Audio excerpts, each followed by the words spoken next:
একটা ছোট্ট গ্রাম, মাটির ঘর, টিনের ছাদ।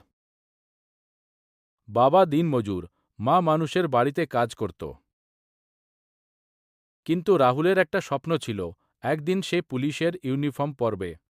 গ্রামের মানুষ হাসত, গরিবের ছেলে আবার পুলিশ হবে। দিনে স্কুল, রাতে স্ট্রিট লাইটের নিচে পড়াশোনা।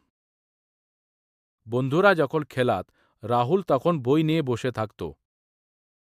অনেকবার ব্যর্থ হয়েছে, কিন্তু হাল ছাড়েনি, কারণ সে জানত হার মানা মানেই শেষ। একদিন সে পুলিশের পরীক্ষায় বসল। ফলাফল বেরোল, রাহুল পাস করেছে। সেই দিন তার মায়ের চোখে ছিল জল, কিন্তু সেটা গর্বের।